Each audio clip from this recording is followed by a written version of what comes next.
2011 онд мөнтэй нөхцөн Монгол нийтлэл гарснаас хойш Монгол дахь мөний үйл ажиллагааны талаарх асуудал олон нийтийн анхаарлыг татаж эхэлсэн.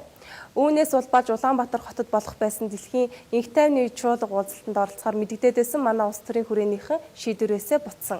Харин удалгүй боловсрол соёл шинжлэх ухааны яамны стратеги бодлого төлөвлөлтийн газрын дарга Насан Баярыг мөнтэй холбон буруутгаж уг шашны бодлогыг Монголын боловсролын бодлогод тусгасан байх магадлалтай гэж иргэн цэрэн долгор ба олон нийт үзээд байгаа юм. Игэл телевиз бол одоо хамгийн шилдэг ийм мэдээллүүдийг бол та бүхэнд хүргэдэг. Энэ цагаас эхлээд бол бас Игэл телевизийн цоо шин нэг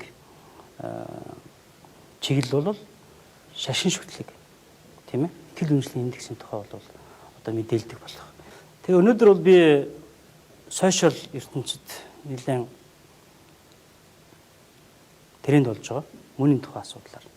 Мөний шинтэй холбоотой хамгийн гол асуудлууд нь яг зөв бид нэг зүйлийг ажиллахад эндээс би нэг юм ажиглаад байгаа юм л. Үйл ажиллагаа явуулж байгаа энэ байдлыг ингээ хараад байхаар хуучин пост коммунист улсууд хуучин социалист байсан улсууд. А одоо нэг шинэ нийгэм рүү шилжиж байгаа. Одоо биднээсийн одоо ярьдгаар оюуны үнд зүйл нь солигдож байгаа. Тэр нийгэмд голчлон их ажилтдаг юм байна. А хоёрдож ядуурлын коэффициент нь одоо 36 индекс хүртэл жиний индекс хүртэл одоо давчихсан. За авилгалын индекс нь бас нэлээд өндөр. Ийм бас жоохон ядуурл их автсан нийгэм бухимдалтай тэр нийгмүүдэд одоо үйл ажиллагаа явуулдаг юм байна гэсэн тийм нийтлэг төзөг харагдаад байгаа юм л да. Манай одоо Монголын оюун санааны амьдралд бол үеийн үед гадны ямар нэгэн улс, ямар гадны нэгэн хүчин шашин бол өөрийн байр суурийг одоо идэвхтэй нөлөөлөхийг оролцоор ирсэн. Одоо бидний бага байхад ийм билээ шүү дээ. Сургуульд орсны дараа 9-р сар бол одоо зүйл Монголын найрамдлын сар гэж бид нар орос дуудуулдаг, бүжгэлдэг, сургуулиуд дээр соёлын арга хэмжээ их явдаг. Тийм байсан. Үүний дараа бол одоо 90-ад оны дараа 90-ад оноос хойш бол американизм, англи хэл сурах. Тийм ээ. Энэ одоо американизмыг шүтэх дуурайх энэ үзлэл хүчтэй явж ирлээ. Энийн үргэлжлэлд бол одоо үндсэндээ энэ хүмүүсийн итгэл үнэмшлийг өөрчлөх ийм явц хүчтэй орж ирсэн. Явсаар ирсэн. Солонгосын иргэн Сами Мөн 1954 онд дэлхийн инх тайвны холбоо ийм нэгдлийн сүмийг санаачлан байгуулжээ. Тэрээр өөрийгөө Христтэй 1937 онд уулзсан ертөнцийг аврахаар сонгогдсон гэж ярьдаг байж. 1974 оноос хойд Солонгосын коммунизмыг идэвхтэй шүүмжилснээр Америкийн ерөнхийлөгч Ричард Никсон, Рональд Рейган зэрэг улс төрчдийн дэмжлэгийг олж ижээ. Мөн 1991 онд Горбачевтай уулзахдаа посткоммунист орнууд түүний хувьд үйл ажиллагаагаа явуулах, санхүүжилт босох таатай орчин болохыг мэдэж авснаар 1994 оноос Монгол болон бусад орнуудад салбар цуглаануудаа явуулж эхэлжээ. Мөний үндэслэгч дагагчтай шатлан сургаснаар эцэг мөн эхнэр болон өөрийгөө жинхэнэ эцэг их гэж итгүүлж санхүүжилт босгож байв. Нийтлэг эхэм зөвлөгөө үндэстэн гэдэг чинь яа гэм бэ гэдэг чинь одоо нийтлэг үнд зөвлөгөө үндэстэн бол мөхтөг. Энийг одоо Бямсангой юу гэж хэлсэн хэвтэн за баг хатан задлалын үеийг давахын тулд яалтчих одоо оюун санааны нэгдмэл үнд зөвлөгийг илэрхийлж монголчууд бурхны шинг авсан юм аа. Бурхны шинг авснараа энэ тухайн цаг үед бас монголчуудаас их зүйлийг авсан боловч буцааж бас өнөө цаг хугацааны уртад монголчуудыг бас нийтлэх үүргийг бас гүйцэтгэсэн юм аа гэдэг хэлж ирсэн. За дараа нь Монгол улс бас оршин тогтнохын тулд бас хоёр хөшин болж байгаа дотоод улсын үйл явц манай Монгол улс нөлөөлж шүү дээ. Үүний дагуу бас бид ялцчих одоо коммунист онлын чиг баримжаагаар нэг 100 жил явлаа. За 100 жил явсны эцэст одоо бас нэг одоо 26 жилийн өмнө энэ одоо бас биш байна.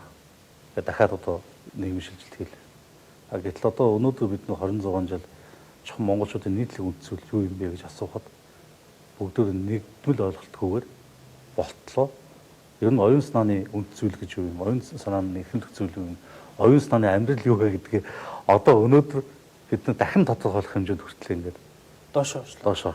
Ерөөсөө энэ хүний одоо үзэл бодлыг тийм үү зөвхөн дэмжих төдий, буруу шахах төдийгээр компьютерийнхаар зөвхөн товчлоор дараад маусаар лайк дарах, шеэр хийхээс өөр юу ч хийж чадахгүй. Ийм хэмжээнд болтол манай ирчүүд, манай оюун санааны амьдрал бас хүчгүй. Ялангуяа нийгмийн судлалын, шашин судлалын үгээ хэлж чадахгүй. Тэр олон дунд сургуулийн багш нар бас үгээ хэлж чадахгүй. Тийм үү? Тийм учраас би өнөөдөр бол юу гэж бодсон гэхэлэр би энэ хоёр бүс сургууль хоёулангийн энд суулгаад ер нь хоёр талын байрыг тэнцвүүхэн хүмүүст хүргээд айхтар шийдэл нүүдэл гаргалгаа гарах гэхээсээ илүү үннийг их хууль салхи гэж үзвэл энэ хууль салхины чиг хаашаа явж байгаа нөхөд өнөөдөр бол буцаад энэ монгол хүн рүүгээ магадгүй зэвсэг бариад тэмцэх, нийгмийн одоо эмх цамбаргүй байдал үүсэх энэ бүх зүйлээс аврахын тулд тийм үү. Тамийн тогооноос 2 ч гэсэн хүнийг гаргаад үндсэндээ бол одоо тэр мөн байна уу, гаж урсгал байна уу, хэн байна яг энэ асуудал цаа. Тэр үнтэл би нүр тулж уулзах. Асуудал мөн ч нэ. Мөн ч өнөөдөр энэ ялсаг хий гэж бодсон юм л да. Тэгээ би одоо зочноо өрөх үү. За тэгээ. Одоо ямар ч байсан уул нь бол цэрэн маань ирэхгүй тэгээ энэ олон нийтийн сүлжээгээр одоо илэрхийлж гэх бол тийм ээ. Уул нь миний хувьд бол ирээд ингээд ярилцсан бол бид нь өшөө олон зүйлийг ойлгох, өшөө олон зүйлийг нэлээд олон түмэнд нээлттэй болох боломж байсан болов уу гэж боддог. Миний нэг өөрийн мэрэгжил шашин судалтай холбоотой учраас явдаг л да. Тэгээ энэ дотор бол би цэрийн ихт бол маш их баярлалтай. Яагаад тэгэхээр энэ хүн бол шүглүүлээс. Өнөөдөр энэ шүглүүлээс гэдгийг бол нийт тартам сошиал ертөнцид идэвхтэй байдаг, уншдаг бүх хүмүүс мэдж байгаа. Монголчуудыг энэ унтаа нойрмол байдлаас нь сэрийгээд өнөөдөр бид нар ингээд ширээний ард суугаад ярих ийм ярьслага хийх хүртэл энэ хүн бол тууштай явж чадсан учраас би бол одоо хувийн зүгээс бол маш их талархдаг. Уул нь энэ нэвтрүүлгийг ингээд бас тодорхой хэмжээгээр манай эргэлт телевизийн сэтгүүлчид одоо хөтлөөд явуулах байсан. Гэтэл энэ сэдв маань өөрөө одоо их тодорхой их мэдлэг дарахыг бүхий хүмүүс орооцолцсон нэг холбогдсон сэдв учраас сэтгүүлчид маань үнэндээ бас иргэний зориг сэтгүүлчийн ёс зүйгээ барихаас одоо халшигтлаад гэж хайдаг ийм хүн сэдв болж байна. Дэлхийн Их тайвны холбоо эм нэгдлийн сүмийг санхүүжүүлэгчид нь эмийн үйлдвэр, аялал жуулчлал, зэвсгийн үйлдвэрлэлд хөрөнгө оруулж ашиг хүртэж байгааг Decade Observer сэтгүүл, Boston Globe, Washington Post-ийн эрен сурвалжлах сэтгүүлчид илрүүлж байжээ. Дэлхийн Их тайвны холбоо эм нэгдлийн сүм эцэг их мууны санаачлах дэмжлэгтэй 60 гаруй аж ахуй нэгж холбоод Улаанбаатарт үйл ажиллагаагаа явуулж байна.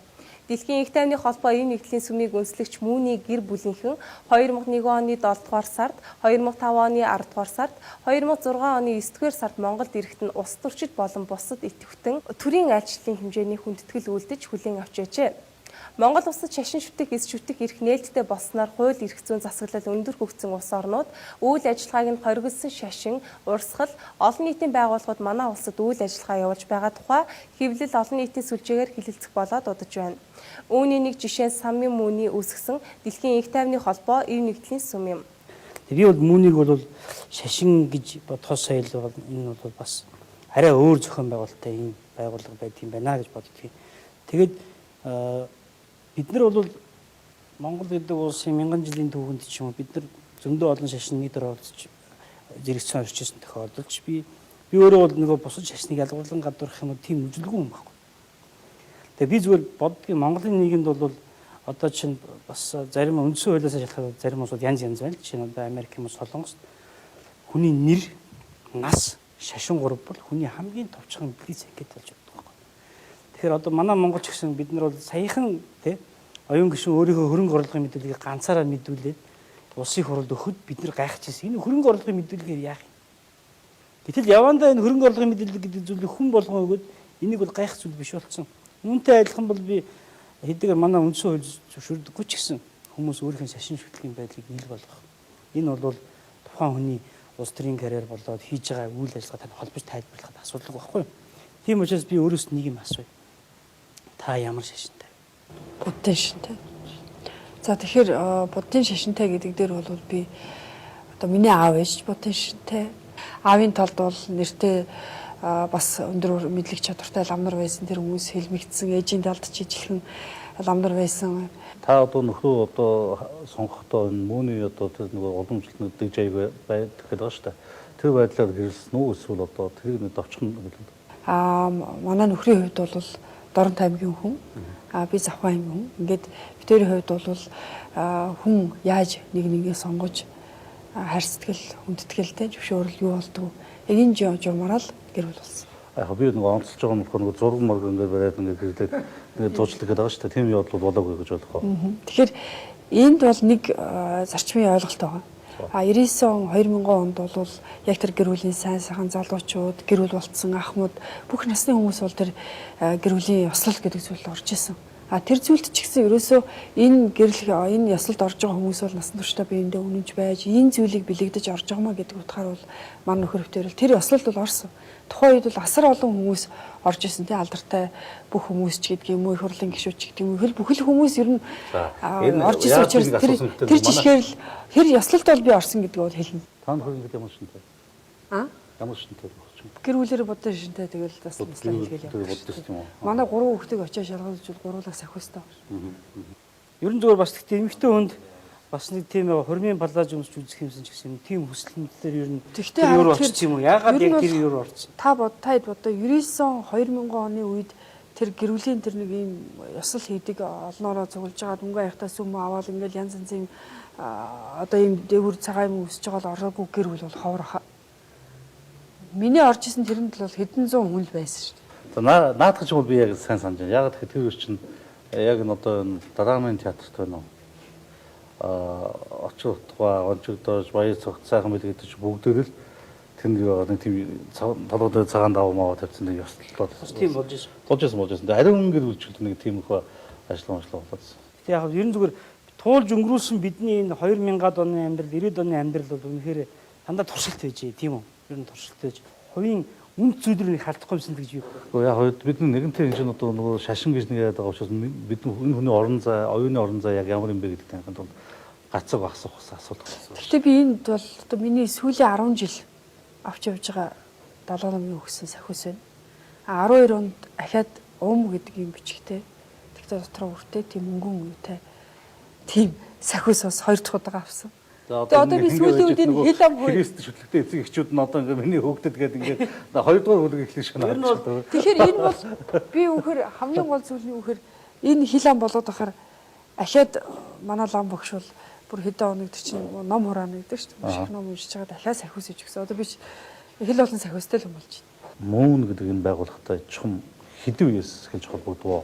Нэг хоёрд чинь мөн гэдэг байгууллага та одоо чухам яг ямар нэгэн хариуцлагатай албан тушаал харж ирсэн юм уу? Тэрийг харж ирсэн бол тэр үйл ажиллагааны хүрээнд ямар үйл ажиллагаа та явуулж байсан бэ? Энийг та нэг давчхан бидэрт ойлгох хөднөөс ярихгүй. Тэгэхээр нэгдүгээрт бол би амьдралдаа мөн гэдэг байгууллагт бол ажиллаж байгаагүй. Та бодлоо 99-2000 он та өөрөө мэднэс Монгол байсан мэт.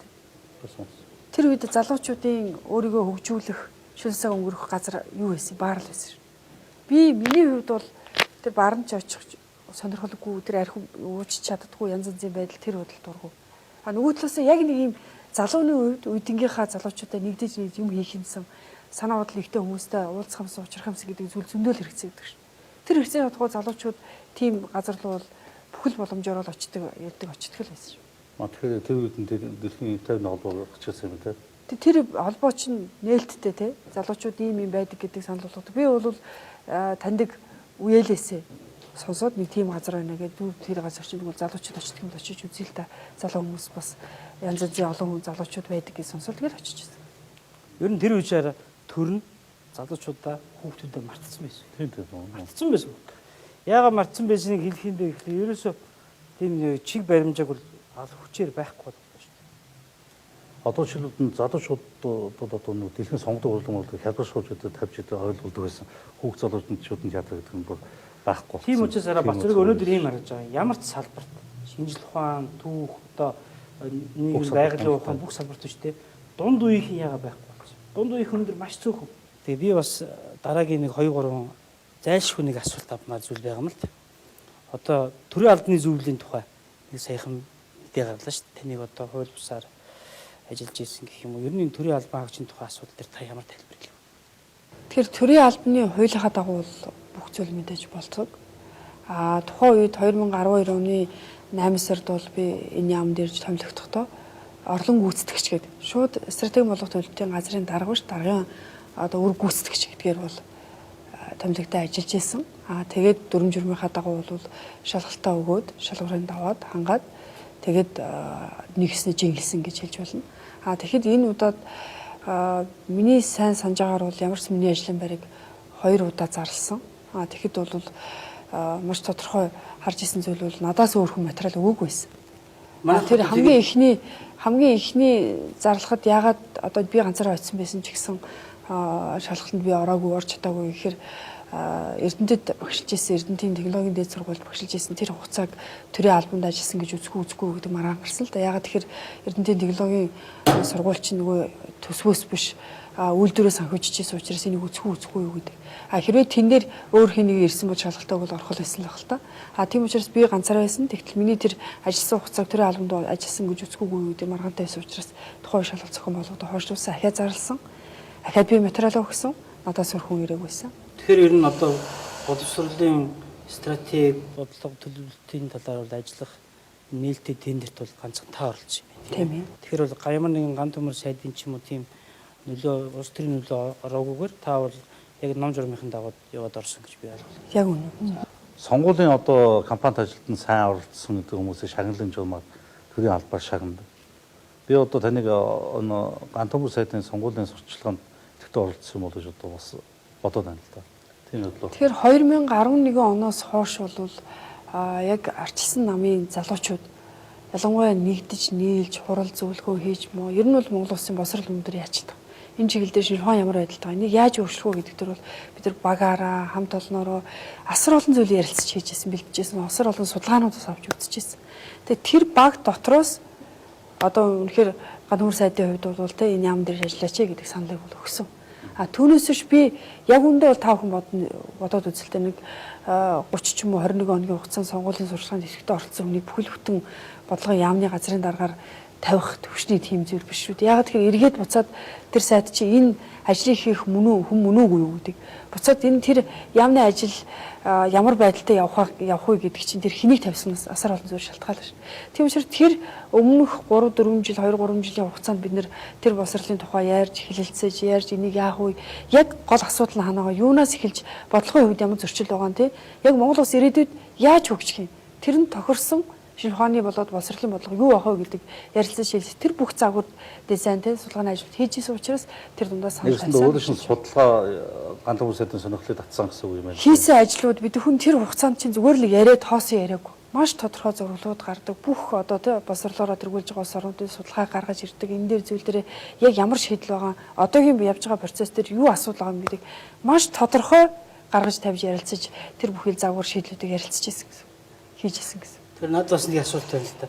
Улаанбаатар их сургууль гэдэг сургууль байлаа. Энийг одоо Монгол Улсын их сургуультай одоо нийтгсэн гэсэн нэг юм хардлага яваад байгаа л да. Яг энэ тухай өөрийнт нь би бол жил гарангийн өмнө 2 жил гарангийн өмнө энэ ч юм уу нэлээд би нэг одоо яг таны энэ зүйлтэй холбоотой нэг зүйл харуулмаар байна. Тэгэхээр академийн дэргэдэх Улаанбаатар их сургуулийг Монгол Улсын их сургуультай нэгтгэх шийдвэр 2010 онд гарсан. Тухайн үед ерхий сайд нь Батбол сайд байсан. Босрол хавь ухааны сайд нь Отгонбэр сайд байсан. Энэ үед гарсан шийдвэрийг одоо би гаргасан юм шигээр ярьж байгаа нь маш том өгтөглөг. Тухайн үедээ Улаанбаатар их сургуулийн тухайн үеийн ордонтон профессор хамт олон юу ч хэлэхгүй байж ийсэн. 14 онд одоо чагсаа цуглаа хийгээд яг тэрний нэрний дунд чагсаа цуглаа хийж байгаа дунд энэ Насанбаяр гэдэг хүн л одоо тэр Улаанбаатар дээд сургууль гэж байсныг Улаанбаатар их сургууль болгоод манай сургуулийг Монгол Улсын их сургуультай одоо өгчлөө гэдэг ийм яриа гарсан. Гэтэл тэр Улаанбаатар дээд сургуулийг их сургууль болгох тэр зөвшөөрлийг бас хий өгсөн бэ гэж. 2012 оны 8 сард Отгонбэр сайд байх үедээ тушаал гарч их сургууль болгосон байдаг. Тэгэхээр энэ зүйлүүдээр үүхээр би энэ ажил авахаас өмнө 2 жилийн өмнө болсон үйл явдлыг Насанбаяр хийсэн юм шигээр ярьж байгаа. Нэгдүгээрт энэ бол маш том хөвтөлөг. Хоёрдугаарт тэр их сургууль нэр устай холбоотой асуудлыг нэг газрын дарга шийддэггүй. Энэ бол засгийн газрын шийдвэр дээр нь сайдын шийдвэр хэрэгдэг ийм ажиллагаа гэсэн. Отгонбэр сайдын үед бол нэг Кембрижийн боловсролын систем гэдэг юм гарч ирлээ. Би бол тэрийг юу гэж хардаг вэ гэхээр Монгол хүүхд бүрийг англиар одоо сурах гэж байгаа юм байна гэж ойлголт байсан. Одоо танай засгийн газрын хугацаа удахгүй дуусах чинь яг танай үед яг юу хийсэн? Тэр урдлын Отгонбаяраас юу үлж авсан юм? Тэгэхээр Монгол улсын төрийн бодлого залхамж халаа гэж байна. Тэгэхээр тухайн үед Кембрижийн стандартыг Монголд хэрэгжүүлэх гэж байна гэж олон нийтэд хүргэсэн байсан. Яг бодит байдал ямар байсан бэ гэхээр Кембрижийн их сургуультай ч гэрээгээдэггүй Кембрижийн их сургуулийн шалгалтыг авч өгдөг олон улсын шалгалтын төвтэй Монгол Улсын засгийн газар гэрээ хийсэн байна. Тэр гэрээн дээр бол байгаль ухааны 3 хичээл хим, физик, биологи, математик, англи хэл гэсэн энэ 5 хичээлийн хөтөлбөр дээр зөвлөх үйлчлэгээ авч үндэсний хөтөлбөрөөр боловсруулна гэдэг ийм л гэрээтэй ажиллаж ирсэн. Энэ 5 хичээлээр бид нар зөвлөх үйлчлэгээ аваад дууссан. Энийг үндэсний хөтөлбөр болгож одоо үндэсний хэмжээнд хэрэгжүүлэх явж байгаа. Тэгэхээр энэ Кембрижтэй холбоотой зүйл бол 5 хичээлийн хөтөлбөртэй холбоотой үйл ажиллагаа байсан гэсэн. За тэгвэл нийтдээ ингээд нэг 40 мянган 30 мянган бодлогын салбарт ажиллаж байна тийм Ажиллаж үү? Өнөөдөр бол одоо бас энэ тантай холбоотой явж байгаа асуудал дээр бол мууны шашны үзэл санаа боловсролын одоо энэ цөм хөтөлбөр тийм ээ боловсролын одоо сургалтанд орсон гэж үздэг шүү дээ. Энэ 40 мянган хүнээс одоо яг ийм зүйл заалт нь юм уу ийм одоо бодлого бол орцсон гэдэг ирсэн одоо санал хүсэлт байдгүй юу? Танаа Би ямар харин байдгүй? танаас асуумаар байна. Та одоо асар олон удаа энэ насан баяр бол одоо энэ шашны ийм гэж дайрчилсан шүү. Тэгэхээр яг тань дээр тийм ирсэн үү? Яг баримт байна уу? Тэгэхээр би бол 40 мянган багш бүх багш дээр одоо шинэ сургуулийн мөрх боловсролын 7-8 мянган багш, бага боловсролын 6800 багш, суурь боловсролын одоо 18 мянган багш бүх багш нар дээр яг одоо энэ бага боловсролын энэ цөм хөтлөөр гэдэг бол бүх багшийн тоогоо очдог. Энд өмнө бол нэг сургалтын менежерийн үед ганцхан ширхэг очдог байсан бол бидний үед бол багш болгон юу ихээ ойлгож иж тэр хичээл хүүхдийн хөгжил хамгийн чухал явна гэж харсан учраас бүх багштай энийг бол хөтөлбөр хийвж өгсөн. Энэ хөтөлбөр дотор одоо тэр хүмүүсийн яриад байгаа хөтөлбөрт одоо мөний шашин орцсон тэр мөн эцэг мөний хайр гэдэг юм энд сурчилж байна гэдэг. За энэ дотроос тийм үг үсэг өгүүлбэр гаргаад тэр. Тэгвэл би үхэр энэ ажлыг бүр ямар ч асуудалгүй өгөхөд билээ. Тийм учраас энд бол би хариуцлагатай хэлэх зүйл бол энэ яг хөтөлбөр батлагдсан өдрөөсөө онлайн нээлттэй тавьдаг. Бүх багшийнхаа гар дээр тавьдаг. Тэр онлайн нээлттэй тэр бүхий зүйлээс хин ч ороод үзэж болно. Энэ зүйл дээр одоо хүн сошиал ертөнцид насан баяр гэхээр тэрийг одоо юу болсон гэж харж байгаа шигэ.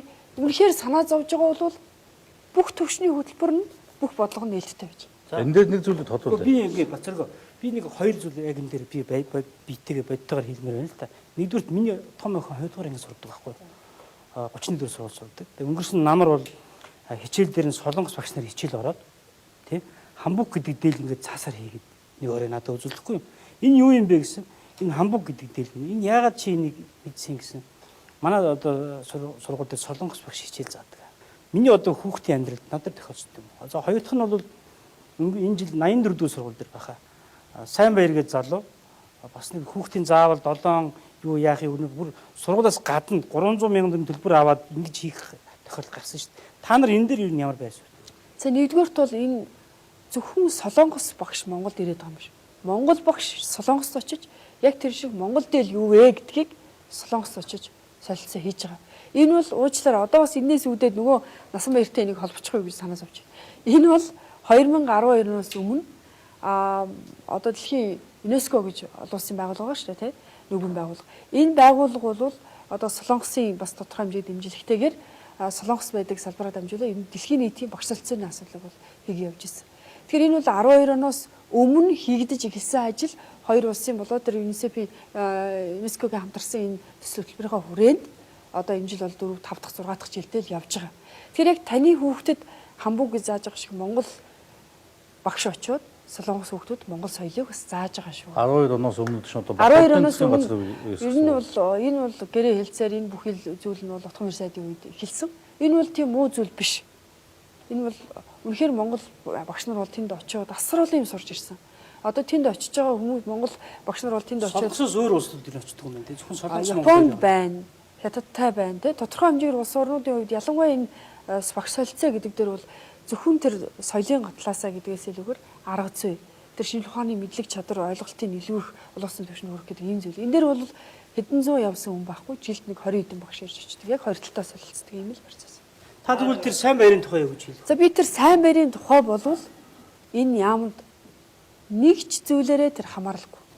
Энэ зүйл дээр яг одоо сошиал болоо тэвлэл мэдээллийн байгууллага шууган болоход тухайн сургуулийн захирал тухайн байгууллагатай хэлцээгээд эцэг эхчүүдтэйгээ ярилцаж хийсэ гэсэн. Тэгээ энийг одоо эцэг эхчүүдс гомдол ирж байгаа учраас энэхээ учрыг олоо гэдэг юм шийдвэрлэгдээд явсан байх хэвээр. Урд нь одоо боловсролын системд байгаагүй нэг тийм сурагч гарч ирсэн л дээ.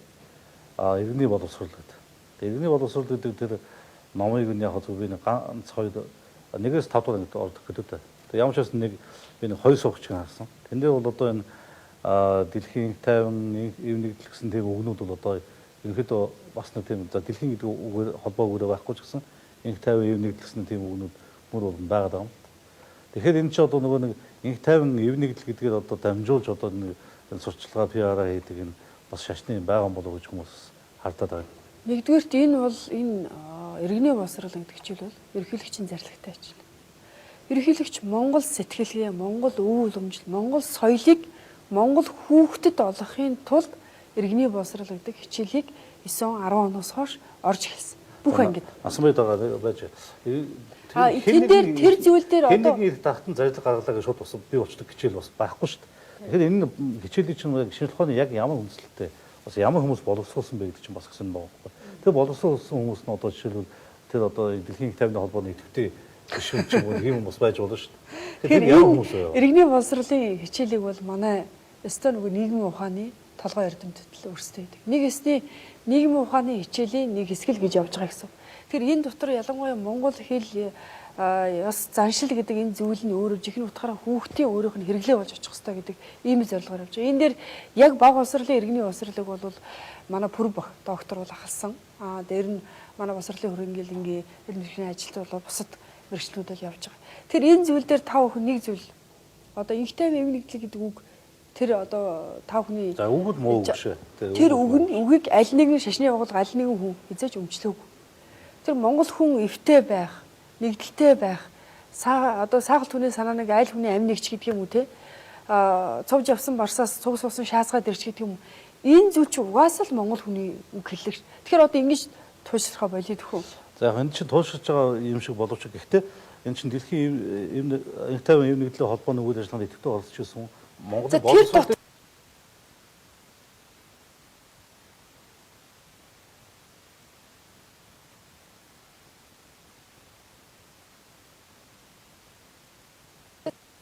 Тэр дотроос та стратеги төлөвлөлтийн газрын дарга хийхээр ямар ч иргэн хүн энийг бол санаа зовхон зөв. Тэгэхээр бас та энийг бас туйлширч гэж үзэх ёстой. Тэгвэл та тэр дотроо одоо бол нийгэм бол одоо энэ сошиал ертөнцид бол одоо бүр хилж барьж тогтоож дийлхийн аргагүй их том хүчтэй юм л энэ иргэний сэтгүүлч тийм үү. Танаас одоо яг нэг зүйл асуумаар байна л да. Үүний одоо бодлого гэх юм уу ер нь одоо харин тий шашны гаж урсгалын бодлого боловсролын систем бол боловсролын сургуульд нөлөөсөн тухай нэг баримт гарч ирвэл та ер нь хариуцлага хүлээх үү? Ямар хариуцлага хүлээх гэж бодож байна? Тэр үг үсэг нэг үг ч өгүүлбэр байхгүй. Байгаад гаргаад ирэх юм бол би ажлаас алгадах билээ. Энэ Монгол улсын төрийн үйл ажиллагаа, боловсролын бодлого, хөтөлбөр боловсролын үйл ажиллагаа нэг хүн ороод тэрийг хийдэг юм ерөөсөө биш ээ. Нэгдүгээрт би энд харуулхад юу гэхээр 6 үе шатаар явж байна.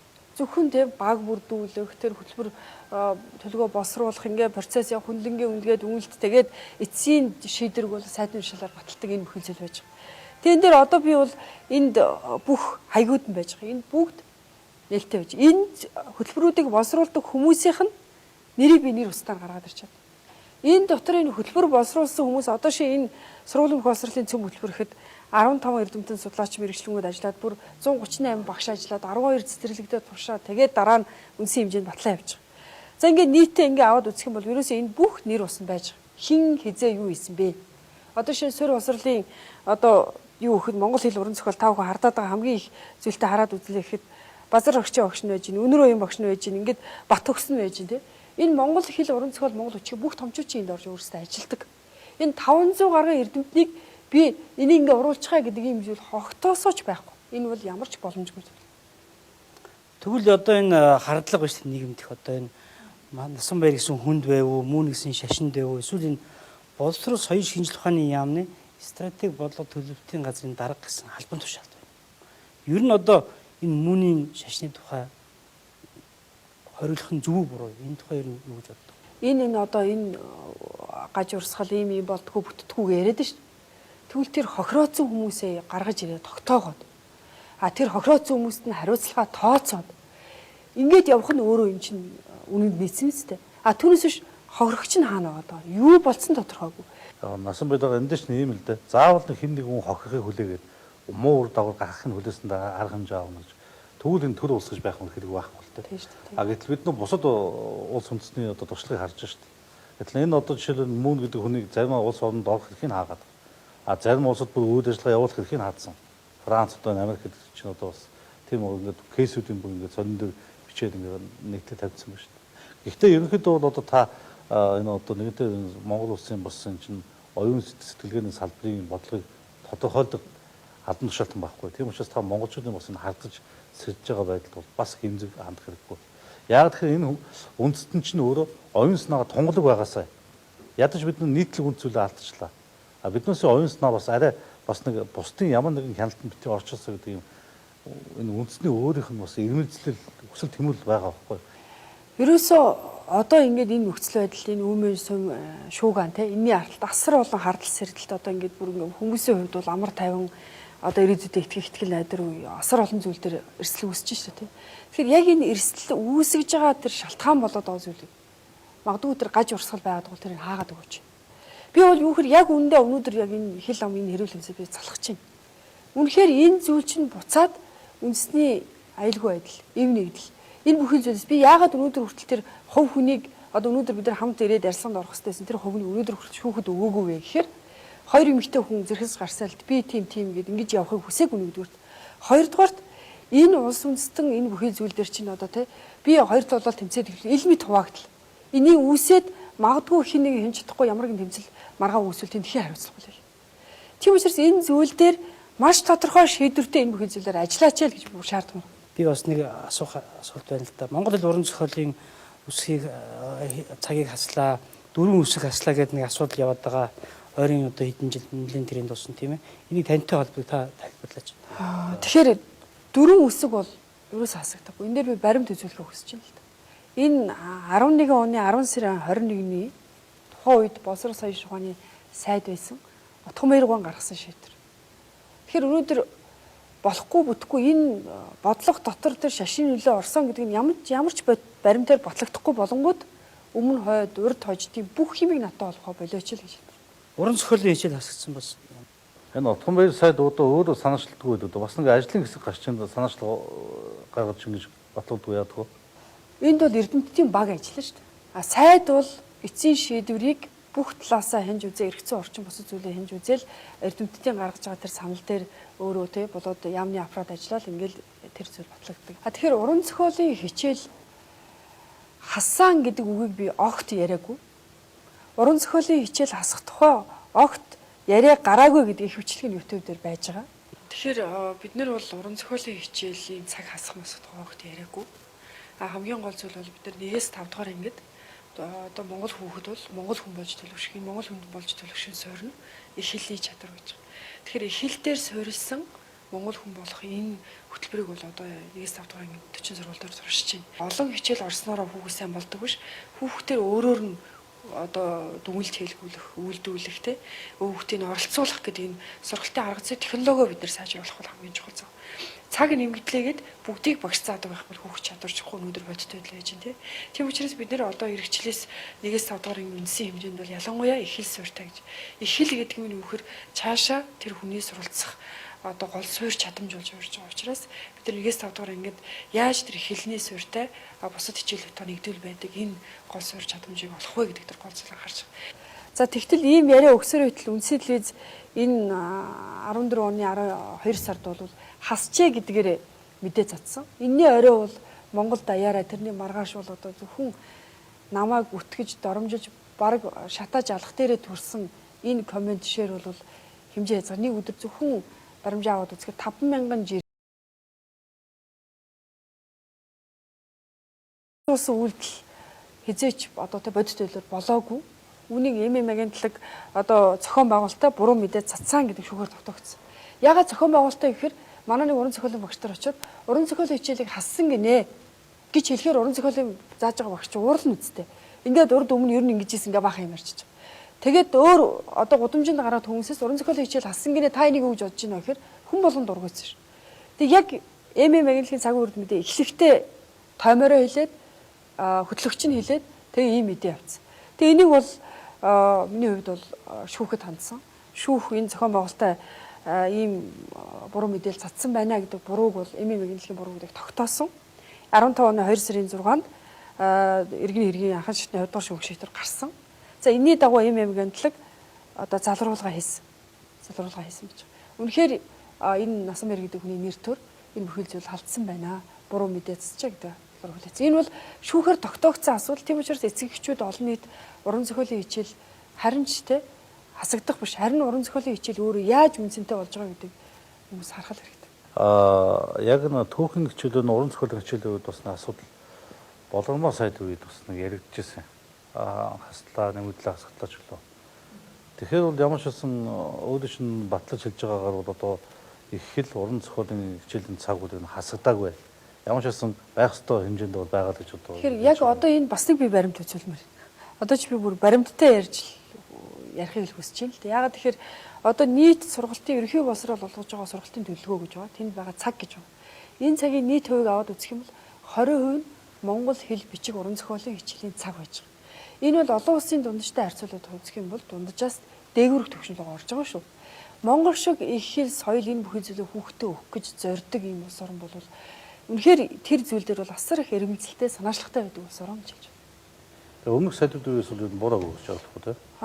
Буураагүй. Харин одоо яг энэ үед бол 12 жилийн тогтолцоос шинжилсэнтэй холбоор 146 цагаар нэмэгдсэн юм байна. Яг зөв 2 анги нэмэгдэж байгаа гэдэг утгаараа ч бас үйл цаг нэг бүлэг нэмэгдэж шүү дээ. Нэг анги нэмэгдэж байгаа юм. За. Ер нь боловсрол соёл шинжилгээ ухааны яамны стратеги бодлого төлөвлөлтийн газар гэсэн нэг юм газар байна. Тэгэхээр энэ одоо албан тушаал санхүүгийн хэр их мэдлэлтэй байдаг юм бэ? Тэгэхээр энэ газрын даргын одоо албан тушаалын эрх мэдлэр гардаг нэгч төгрөг байхгүй.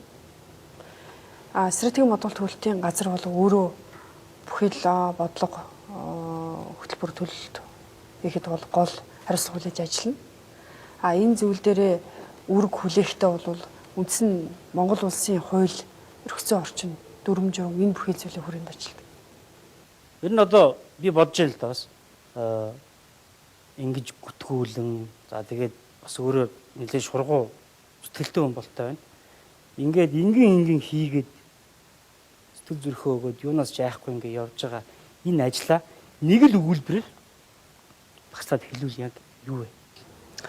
Тэгэхээр би тэр нэг өгүүлбэрээс өмнө уучлаа ганцхан юм хэлж. Би энэ боловсролын салбарт нэг хүн энэ бүх ажлыг хийдэггүй. Энэний цаана асар олон баг байдаг гэдгийг нэгдүгээрт би хэлмээр байна. Олон хүний хөдөлмөр байдаг юм а гэдэг. Тэгэхээр энэ зүйл дээр одоо та нэг өгүүлбэрээр гэсэн учраас манай ямнаас гаргаж байгаа одоо эмгтгэл бүхий зүйлийн арталт байдаг нэг юм томьёол байдаг. Энийг бол анх бид нэр 12 онд маш тодорхой хэлж ярихыг хүссэн. Тэгэхээр өөсөө бидний хийгээд байгаа ажлын гол утга учир энэ л байна. Нэгдүгээрт боловсролын бодлогыг хүүхэд бүрт хүргье. Боловсролын бодлогыг хүүхэд бүрт хүргэх юм бол хүүхэд бүрийн авьяас чадвар даваа тал хөгжнөө нэ. Ингэж хүүхдээ хөгж байгааг харсан эцэг хүсээгүй эцэг эхчүүдийн оролцоо сайжирнаа.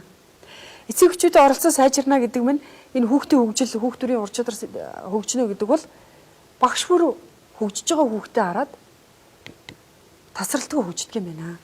Ингээд хүүхэд бүр хөгжөөд эцэг оролцоод багш хөгжөөд эхлэхээр улс орны эдийн засаг гэдэг зүйл өөрөө аяндаа юу гэхээр өсөх хөгжих үндэслэл болдго юм аа. Энэ бүхий зүйл боттой болоод ирэхээр боловсролын салбарт хөрөнгө оруулалт бүхий зүйл илүү өршөмтэй болоод эхэлдэг. Үр ашиг нь гараад ирдэг. Монгол улсын төсвийн 17-аас 20%-ийг боловсрол зарцуулж байгаа бол тэрний үр ашиг аяндаа гарч ирнэ. За энэ байдал бий болж иж бусад бүх салбарын ур чадвар өөрөө бий болдог. Одоо сэтгүүл зүйн салбарч гэдэг юм уу? Одоо инженерч гэдэг юм уу? Эрүүл мэндч гэдэг бүх салбар энэ боловсролын салбарт ийм нөхцөл үүсэж. Энийний дараа салбар бүрийн хүний ур чадвар сайжирч иж нэг төвшин илүү хөгжилтэй болж иж энэ бол нийгэм тэгш байдал бий болох үндэсээ. Энэ ур чадвартай хүмүүс чинь тэгш байдлыг бий болгож иж шудрах өс гэдэг аяндаа тогтож тэр сайхан бидний ирээдүйн хүсээ зориуд байгаа нийгэм чинь ингэж аяндаа тогтох юм а гэж ингэж харж бид нар концепцээ боловсруулж энэ боловсрол хийсэн гэсэн. Энэ бол ингэж эргэлт спираль маягаар нэг нөгөөгөөс хамаарч байгаа байдлаар явна гэдэг. Энэ концепцээр л бид нар өнөөдөр энэ бүх ажлаа хийж байгаа юм. Тэгэд яг зөвхөн ерөнхийдөө альва реформ бол заавал нэг эсвэлтэй тулгардаг. Тэр нь бол одоо бас тодорхой зүй ёсны эсвэлцэл байна. Тодорхой нэг их шиг бүлэглэлийн одоо ямар нэгэн их мэдл санхүүгийн сонирхол хөндөгдсөнс бас ингэж бас нэг эсвэлцэл гардаг жамтай. Тэгэхээр энэ бас хоёр дахь байдлын юм бас харагдаад байна уу гэсэн тийм бодол байна. Энэ дээр одоо жишээлбэл тийм бодтой хэлэх тоо байна уу? Ер нь бол тэгэхээр миний хувьд бол Монгол Улсын их сургуулийн тухайн үеийн бүтцийн өөрчлөлт хийхэд бол өдөр зүйлийн гишүүн байсан. Тэр процесс донд бол Монгол Улсын их сургуулийн бүх эрдэмтэд судлаачид багаа гаргаад судалгаагаа хийгээд бүх юм хийгээд үнэхээр энэ бүтцийн өөрчлөлт ингэж хийя гэдэг саналаа өөрсдөө гаргасан. За яг тэр өөрсдөө гаргасан судалгаатай үндэслэлтэй шийдвэрг бол өдөр зүйл баталгаажуулж эцэлсэн. Яг энэний дараа одоо ингээ харахад 2-3 жилийн хугацаанд тэр үндсэн бүтцийн зөв төлөвлөлт бий болгоод дотоод одоо удирдлага мэдээллийн системийн санхүүтэй холбоод ингээ явхад одоо Монгол Улсын их сургууль өөрийнхөө хөрөнгөөр 6-7 тэрбум төгрөгийг бүрдүүлээд яг оюутны өнөөдөр сурч өгч боломжтой мэдээллийн төв гэдэг тэр номын санг барьж чадчихжээ. Төсвөөс нэмэлт юу авалгүй сургууль. Төсвөөс тодорхой хэмжээний бага зэргийн зүйл авсан. Гэхдээ тэр бүрдүүлж байгаа үндсэн нөөц нь бол 90% нь бол өөрсдийнх нь бүрдүүлсэн нөөц. Тэгэхээр энэ зүйлүүдээр энэ хэмжээний зардлага бол бүтээн байгуулалт хийдгүү байсан гэсэн үг яг. Тэгэхээр сүүлийн одоо зөвхөн 2009-оос 12 оны хооронд эдийн засаг асар хурдтай хөгжиж исэн юм болж исэн гэдэгт бол төсвөөс яг дээд боловсролын байгууллага 5.9 тэрбум төгрөгөөр зарцуулсан бид юм. Зөвхөн төсвөөс нийт хэмжээнд. Тэгтэл 12-оос 15 оны хугацаа энэ 3 жилийн хугацаанд ядууралтай те одоо магадгүй эдийн засгийн өсөлтгүй ийм үед ихэд 60 эдэн тэрбумыг зарцуулж чадсан байгаа юм л. Тэгэхээр энэ хоёрын хооронд бол төсвөөс зарцуулалтын үед юм байна. Тэрнээсээ гадна их сургуулиуд одоо сүүлийн 20 жил бий болгоогүй хэрэг одоо бүтээн байгуулалтууд үгэл хийсэн. Монголын улсын боловсролын их сургууль бол өөрийнхөө гол хөрөнгөн дээр суйрлаад бас номын сан барсан. Анагаахын шилжүүлгийн их сургууль бас номын сантай боллоо. Тэгэхээр энэ нөхцөл байдал сүүлийн 2-3 жилд дотоодын бүтэц зохион байгуулалт зөв бодлого өөрөө буцаад хөрөнгийг яаж хэмжүүлдэг юм. Дээд улсрал дээр явж байгаа энэ Монгол улсын хөгжлийн бодлого бас зөв байхаараа төсвөөсөө бас ямар хэмжээнд зарцуулалт хийж болдго юм бэ гэдэг жишээг бол энд гарсан гэж харж байна. Тэгээд би бас боддог байхгүй. Бид нар адилхан залуу хүмүүс. За яг төрийн ажлыг хийж явсан, өгч явсан, авч явсан. Энд л би нэг бас нэг хариуцлагын тогтолцоон дээр бол нэг хүнээс уучлалгүй сурах хэрэгтэй юм гэж боддог байхгүй. Тантай бас санал өгнө уучлах. Одоо ямар нэгэн зүйлээ уучлах. Тэгэхээр олон нийтэд ташаа буруу ойлголт төрж их үед тухай бүр нь няцаалт хийгээгүй миний буруу гэж. Тэгэхээр тэр 500 гаруй эрдэмтэд үнэхээр сэтгэл зүтгээ нэг сэтгэл гаргаж, сэтгэл асгаж гэж манайхаа ярьж байгаа. Үнэхээр бид нар бол сэтгэл асгаж, үнэхээр зүтгэл гаргаж энэ Монголын ирээдүйн Монгол хүнийг хүн болохын төлөө гэж байгаа энэ хичээл зүтгэлээр хийж байгаа ажлыг нь сөрөг одоо тий буруу ойлголт төрж байгаад олон нийтэд гарсан тэр тухай бүрд нь би няцаалт хийж энэ ийм биш ийм байсан гэж тодорхой хэлэх ёстой байсан юм байна. Ярих ёстой байсан юм. Тэр гүтгэлэг буруу ойлголт болгон миний нэртэй холбоотой гарч ирсэн учраас би тухай бүрд нь няцаалт хийх нь миний үүрэг хариуцлага байсан юм байна. Тийм учраас энэ үүрэг хариуцлагыг биелүүлэхийн төлөө би бол энэ 500 гаруй эрдэмтдээсээ бол албан ёсоор уучлал хүсэж байна. Уучлах гэж. Мөн энэ дээр би уучлаарай гэж хэлэх зүйл бол энэ олон багш нар энэ салбарт ажиллаж байгаа олон хүмүүс байна. Тэрээс гадна би гэр бүлийн хүмүүсээс үнэхээр уучлал хүсмээр байгаа. Яагаад тэгэхээр энэ болгонд бусад хүмүүс бол хэцүү байна даа гэж шаарддаг. Миний эцэг хамгийн их том дормжлыг авч байгаа. Миний гэр бүл үр хүүхэд хамгийн их дормжлыг авч байгаа. Тэгэхээр ганцхан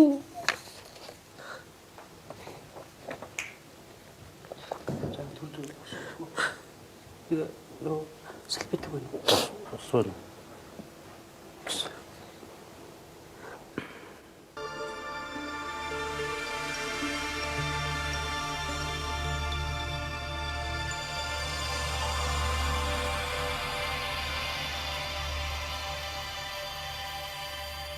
Энэ давлгаа их тусам сошиал ертөнцид тэгэл энгийн амьдрал дээр яг одоо ар гэр үр хүүхэд хамтарч ажилладаг хүмүүсийн намын нөхдийн зүгээс ер нь ямар одоо реакцтай.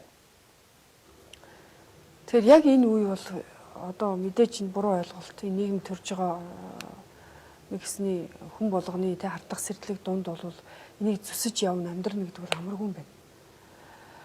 Хичнээн хамт ажиллаад мэдж байгаа ч гэсэн хардсан сэрдсэн үдээр хардаг, үл итгэсэн байдлаар ханддаг. Тэр бүх хандлага өдөр тутам алхам тутамд ажил бүрдэл гардаг. Гэхдээ гарцаагүй хамт ажиллаад үнэхээр хамт хийж байгаа хүмүүс бол тийм байхгүй гэдэг бол итгэж байгаа. Гэхдээ хүссэн үсээгөө буцаад энэ Монгол Улсын засгийн газар ч гэдэг юм уу, яамч гэдэг юм уу, намын одоо бүлэг тэр бусад хүмүүсийн хувьд ч гэдэг юм уу. Энэ хүүхэн энэ одоо эмэгтэй энэ албан тушаал дээр байснаар ийм асуудал үүсэж байна гэж харж байгаа ч хүмүүс байдаг. Янз бүрээр харж байгаа. Гэхдээ яг энэ болгонд би энэ бүхэнд бууж өгөхгүй хүсэж байгаа. Яагаад тэгэхээр би надад хийсэн нэг ч буруу юм байхгүй. Монгол эмэгтэй хүмүүсийг одоо албан тушаал одоо тэр өндөр албан тушаалч юм ямар нэгэн зүйл хийгээ явахаар хүн болгон бооролт юм байна. Хардас сэрд. Хардас сэрд юм байна. Тэгэхээр би энэ жишгийг өөрчлөхийг зорж байгаа. Би энд буугаад өгчүүл ахиад дараагийн эмэгтэй хүнийг ч юм уу дараагийн нэг залуу хүнийг гарч ирэхэд боорлох юм байна. Ахиад би энд буугаад өгчүүл би тэр бүх юмыг хийж ийсэн юм шиг болох юм байна. Энэ бүхий зүйл болохоо хэлсэн юм шиг харагдах юм байна. Албан тушаалаа өгчүүл тийм. Өгчүүл. Тэгэхээр би хизээч энэ бүхий зүйл бууж өгөхгүй. Яагаад тэгэхээр Монгол хүний энэ арчилсан энэ нийгэмд хүн хийж бүтээснээр үнэлэгддэг баймаар. Заавал яагаад ямар нэгэн зүйл одоо ямар нэгэн байгуулагч юм ямар нэгэн зүйлд оролцож явсны төлөө буцаагаад яллах хэрэгтэй гэж. Тэгэхээр энэ бүх олон тогтцсон буруу жишгийг би өөрчлөхийн төлөө би хизээд буруу юм хийгээгүй. Энэ миний хийж байгаа зүйл дотор Монгол хүүхдийн төлөө хүүхэд бүрийн хөгжил гэдэг. Үнэхээр энэ Монгол бүрийн хүүхдүүдийн хөгжил гэдэг бол айл гэр болгон хүүхдтэйгээ хөгжлөөр ирээдүйн баталгаа байна л гэдэг надад итгэл үнэмшил байна. Тийм учраас энэний төлөө үнэхээр тууштай байна гэж би зорилго тавьдаг. Үнэхээр нийгэм нэг шууган болоод явхад би ажлаа яриад хүнтэй очиж уулзахад хандаж байгаа хандлага доогтой басамжилсан маш олон төрлийн хүний дүр төрх надад харагддаг. Энэ болгонд шантармаар үе байдаг, хэцүү үе байдаг. Хүүхдтэйгээ ч юм уу ямар нэгэн зүйлд ингээ бодох юм бол хүний амьдралчтай өнөөдөр ямар би тустай гарцсан бүр тусгаарлагдсан нэг хүн биш шүү дээ. Өдөр тутам хүнтэй харьцаж байгаа. Энэ нөхцөл байдал бол хамаргүй. Гэхдээ би энэ бүхэл зүйл үнэхээр Монголд зөв жишг тогтоохыг зорж байна. Гүтгүүлсэн одоо магадгүй ямар нэгэн буруу ташаа ойлголт болсон бол энийг залруулж болдгийм байна. Үнэхээр хийсэн ажлынхаа төлөө одоо ямар нэгэн байдлаар хардагдсан бол энэний үнэн мөнийг олж гаргаж ирж болдгийм байна гэдгийг л би тэр жишгийн төлөө л явмаар байна. Ер нь зүгээр энэ хүүхдүүд нь бол бас нэлээд ухаан мэдээ орсон байлгүй. Ээжийг одоо бас ингээд нийгэм даяараач хүүхдүүд чи ярьж л байгаа хэл та. Энэ хүүхдүүдээр чинь ямар дарамт шахал тэр чинь би бол энийг бол зүгээр сониуч маягаар хөө би өөрөө бас бага сургуулийн насны хүүхдтэй. Бид нар бас тоолол нас чацуу төөлөл нурууч чацуу юм хүмүүс байна. Ийм л юм асуучмаар санагдаад ерөөсөө болдгоо л дээ. Тэгэхээр нэгдүгээрт бол би Монгол ээж аа болгоныг тав охин тайван байж болно. Энд хүмүүсийн яриад байгаа шиг юм зүйл байхгүй. Тэгээ энд нэг л би бас таасаа түрүүн баримт асуусан учраас төрөөс босрлын талаар баримтлах бодлого дээр бага боловсролыг их хэлний чадамжтай бүтээлж сурах арга барилтай Монгол хүүхд төлөвшөг үе гэж хөгжүүлнэ гэж төрийн бодлоготой заасан. Яг энэ нь хөтөлбөрийн болоод бүх зүйлийн зорилго болоо явж байгаа. Лозунг юм шүү дээ манай. Үндсэн бодлого. Тэгэхээр энэ бол анхудаага Монгол хүүхэд болгоод төлөвшүүлнэ гэдэг энэ зорилго бол төрийн бодлоготой ороод бүх хөтөлбөртөө шингээ явж байгаа. Тэгээ яг энтэй ижилхэн миний 3 хүүхэд Монгол хүүхэд. Миний 3 хүүхэд нөхцөл байдлын хувьд ийм үед бол ялангуяа энэ фэйсбүүк энэ бүхий зүйл орчин одоо сургуулийн анги болгон л баг хүүхэд болгон ангийн бүлгийн фэйсбүүк эцэг эхчүүдийн фэйсбүүк гэдэг ингээд энэ явж байгаа үед бол энийг мэдхгүй тустай ангид явна гэж байхгүй. Тэгээ тэр дундаа би үнэхээр эмзэглэж одоо ярахаар одоо ингээд сэтгэл өвддөг гол зүйл юу вэ гэхээр хүүхдүүдийн хувьд бол ээжигээ тэгж ээж нь бол ямар ч хүний хүүхдийн ээж бол одоо хамгийн сэгсэрч гисэн ээж мэдсийг хүч гисэн гэр бүл гэдэг ийм л зүйл байгаа шүү. Тэгэхээр миний хүүхдүүдийг хэвлэлийн багварал хийгээд сэтгүүл одоо олон нийтэд мэдээлэл өгөхдөө энэ насан баярын хүүхдүүд бол чөтгөрийн хүүхдүүдээ гэж энэ хүн те 14 оны 20 сарын 24-нд хэлж байгаа. Би энэ ажлыг хийн гэж үнэхээр зүтгэн яван эцсийн дүндээ миний хүүхдэд ийм болж хувирахаар би яах вэ гэж бодож хамгийн хэцүү тайвширхад хэцүү энэ олон гүтгэлэг энэ олон дормжилт тундаас тайвширхад хэцүү тавчрахад хэцүү үе энэ л байсан. Тэгэхээр эцэгчүүдийн хувьд бол бүгдээ л мэдж байгаа. Гэхдээ би энэ хороо дээр хүрсэн цор ганц ойр ганц хүн биш учраас миний эцэг хэд ч хүнд байдаг юм байна. Миний өрөвч ч хүнд байдаг юм байна. Тэгээд бүр ингэж буруу номтон бузар юм гэж намайг хэлж байгаа. Дээр нь чөтгөрийн хүүхдүүд гэж хэлж байгааг мэдээндээ уруулаад гаргаж байгаа телевизэн тэрийг мэдээ болгоод тавьж байгаа сэтгүүлч байна. Тэг үнэхээр энэ ёс зүйн гэдэг зүйл алдагдсан. Энэ бүхий зүйлд бол би үнэхээр ингэх тусам Монгол улс хүүхдээ боловсруулаараа дамжуулж өөртөө ихтэй шийдвэр гаргах чадвартай ямар нэгэн зүйлийг ялгаж салгаж шинжин судалдаг үнэхээр баталгаатай нотлохоодоо зүйл дээр өөр өөрийн шийдвэр гаргадаг ийм хүнийг л бэлтгэх гэж энэ Монголын боловсролын чанарын шинжилгээний төлөө зорж байгаа. Тийм учраас үнэхээр энэ зүйл бол ахаад ийм гэрүүлүүд энэ доромжлыг олон гэрүүл битгий энэ доромжилд өртөөсөө энэ бүхэл зүйлийг ингэж давж гарах гэж олон бас хүн битгий зүдрээсэй л гэж бодож байгаа. За тэгэхээр 3 сарын 8 мартын баяр болж байна. Би бол танд ийм хатан зоригтой бас ийм төвчээртэй ингээ явж байгаад нь танд бол маш их баярлж байна. Бас одоо намайг хүнд ийм асуултууд асуусан дуучлаарай, хариулахад хэцүү зүйл байсан баг. Тэгээд би ч гэсэн одоо бодож байна л ер нь энэ ярилцлагын явцад манай ирчүүд ер нь хаана байгаа. Тэгээд Мартин 8 болж байна. Эмэгтэй хүн болгон заавал цэцэг шоколад өгөхтэй биш. Нэг ч гэсэн эмэгтэйчүүдийг сэтгэлийн зовлонгоос нь одоо харилцаж бэлэг бариасаа гэж ингэж бодож байна. Би за бидэнд маш их баярлаа. Та сэтгэлээ хатамжлаарай. Хатан зоригтой байгаарай. Хийж зорж бүтээх гэсэн ажлаа бүтээгээрэй. Одоо манай үзэгчид бол одоо авах гэх ялгасаллахын ухаанаар бол ярианд хандах байхаа гэж бодож байна. За танд баярлалаа. Гэхдээ нэг зүйлийг бас ингээд тодруулаад асуухад таныг бол бас энэ сүүлийн үеийн явагдаж байгаа маргаантай сэдвээр холбогдох байгууллагуудад шалгуулахаар өгсөн ингээд сонссон. Та одоо энэ тал дээр одоо шалгагдаад ингээд яг асуугдсан дээр бацгаж байгаа юм байгаа юу? 2016 оны 2 сарын 17-нд бол албан ёсоор өглөө гэд айлгуултай тэмцэх газар, эрүүгийн цагдаагийн газар, тэгээд Монголын мөрдөн байцаах газар гэдэг ингээд энэ тагнуул ерхий газарт өглөө гэдгийг бол олон нийтэд мэдээлсэн. Тэр бүх мэдээг бүх телевиз, бүх радио юу бүх сонингоор бол гарсан. Тэрнээс хойш нэгч байгууллагаас намайг албан ёсоор шалгах тухай мэдээлэл ирээгүй. Тэгээд миний хувьд бол буцаад энэ олон зүйлд бас хуулийн байгууллагт хандах ийм бэлтгэл хийгээ явж байгаа учраас өмгөөлөгч авсан. Өмгөөлөгчөө тэр бүх байгууллагууд руу очиж шалгуулж үзэхэд нэгч одоо өөртөө холбоотой гомдол ирээгүй байна гэсэн. Тэгэхээр би гайхаж байгаа зүйл вөхөр яагаад олон нийтэд шалгууллаа өглөө гэж мэдээлэл өгчөө тэрийг өгөхгүй байгаа юм бэ? Яагаад олон нийтийг ингэж төрөгдүүлээд байгаа юм бэ? гэдэг асуулт бас гарч байгаа юм л да. За энэ дээр би бас нэг юм надад ойлголт байна.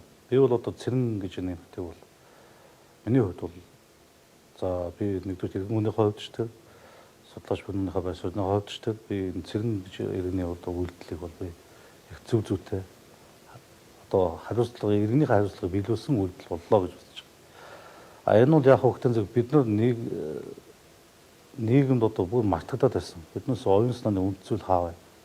Бидний чухам хин юм бэ? Үндэстний хувьд хин юм бэ? Бидний нийтлэг эрхэмлэх зүйл маань юу юм бэ гэдгийг мартчихсан. Тэрийг байгаа мэт бид нар бодоод явдаг. Залуу үе маань тэрийг мэдэхгүй болсон.